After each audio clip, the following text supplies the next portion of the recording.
An incredible victory for the Ultimate Warrior there, becoming the first superstar to hold the WWE and Intercontinental Championships at the same time. A truly historic feat on the grandest stage of them all. A victory that signaled a new wave of change that was about to hit all of WWE. Roddy Piper managed to change his luck in WWE when he captured his first championship in the company at the 1992 Royal Rumble. The wrestling world rejoiced for Hot Rod as the fiery superstar showed true emotion in the moment, revealing how much it meant to him. Once the most reviled man on the roster, he was now appreciated for his authenticity. Everyone was happy for him, except for one guy. Bret the Hitman Hart had changed his status in WWE in the spring and summer of 1991.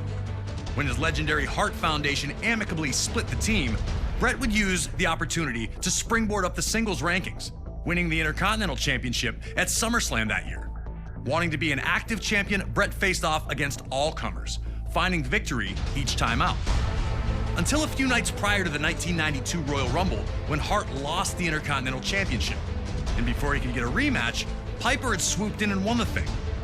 The last thing the Hitman wanted to do was ruin Roddy Piper's moment. The two were close. Piper had trained in the family dungeon and spoke glowingly of not only Bret, but his entire family. I gotta tell you how much I loves your family. I gotta tell you how much I loves your mom. I knowed you, I know this guy since he's been knee-high to a grasshopper. Respectfully, the two agreed to compete at Wrestlemania 8, which would emanate from Indianapolis, Indiana. But Piper understood that many felt Bret lost that title at less than 100%, and that he'd have to defeat Hart in the ring to get those people on his side. And while both men claimed they'd keep it respectful, most everyone understood what happens when you push Roddy Piper to the edge. And trying to take something from Roddy Piper is one way to do it, especially when it's the first title he ever held in WWE. And so it was Bret Hart's technical mastery against Roddy Piper's street fight in an unheralded classic was produced by two absolute masters of their craft. And while they both tried to keep it friendly, you just knew it wasn't going to last. Nearly 20 furious minutes of action unfolded between the two, each with near victories along the way. Blood, sweat, and tears was never more appropriate. The two gave their all on the goal of earning the WWE Intercontinental Championship. So, get in there and do your best to beat Roddy Piper to the punch. But beating Hot Rod is no easy task, even if you are the best there is, the best there was, or the best there ever will be.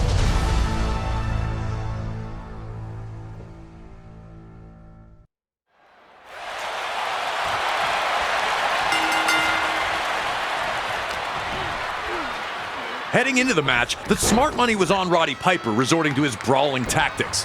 But he looked to try and wrestle with Bret Hart at the start, which led to predictable results, with Bret outmaneuvering Piper.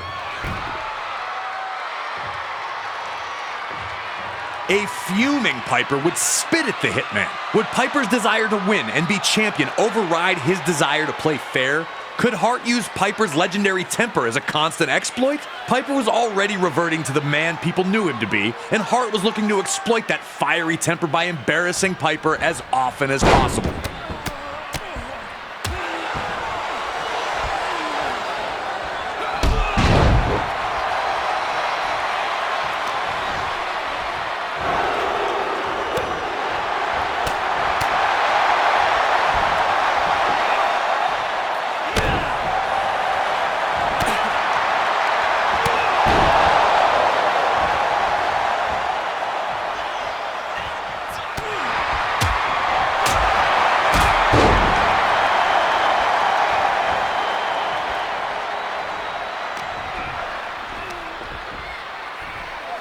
Piper continued to show glimpses of the old Hot Rod, but still tried to play by the rules. He was desperate to remain champion, but his respect for Hart and his family kept him from unleashing that old demon inside. And Hart used that to his advantage, tricking Piper by feigning a shoulder injury after landing awkwardly on a dropkick.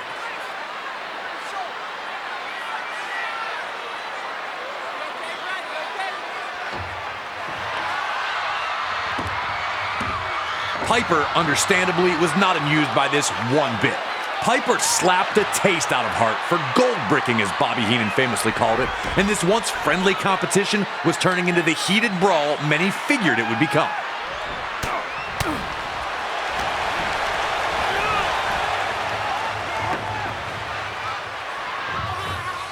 The tension was growing between the two, but they were still trying to keep it sportsmanlike.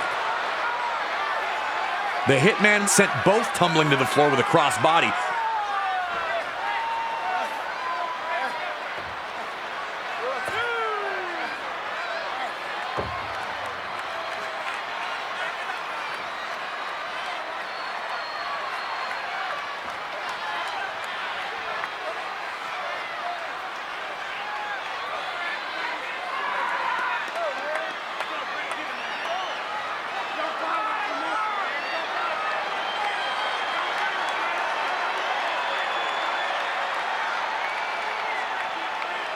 Piper would respond by holding the ropes for Hart to re-enter. Hart was hesitant, but ultimately accepted. And that was the information Piper needed, that Hart trusted him. Piper would immediately violate that trust by telling Bret his boot was untied and unloading a huge sucker punch. The gloves were off, and the two were in a fight for survival. Hart wanted to use little tricks, while Piper just suckered him with the old, "your shoe's untied." A huge shot from Piper, and it looks like the Hitman may be busted open.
With tempers boiling, Piper manages this well-timed shove of Hart to knock the official down. And if you think that was accidental, then you don't know Roddy Piper. As soon as the official goes down, you see the old hot rod start to appear.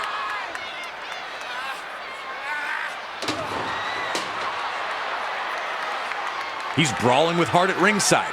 He's throwing him into the ring steps.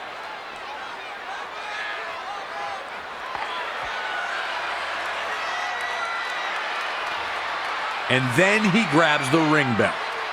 Hart's down on the mat, can barely move, and Piper's telling him to get up. As you see the sneer on Piper's face, like, this is your fault, man.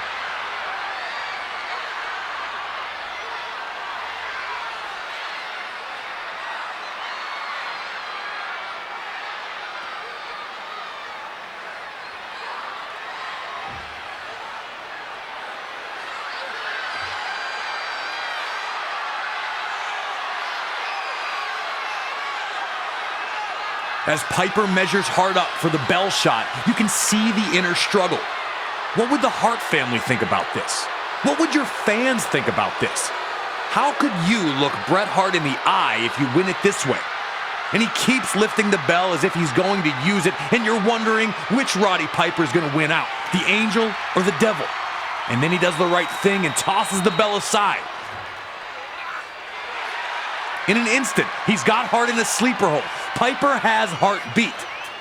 But the Hitman had one more counter up his sleeve, trapping Piper in the pinning combination while still in the sleeper hold. More amazing was how the instant the match was over, the respect between the two immediately returned. Don't forget to subscribe.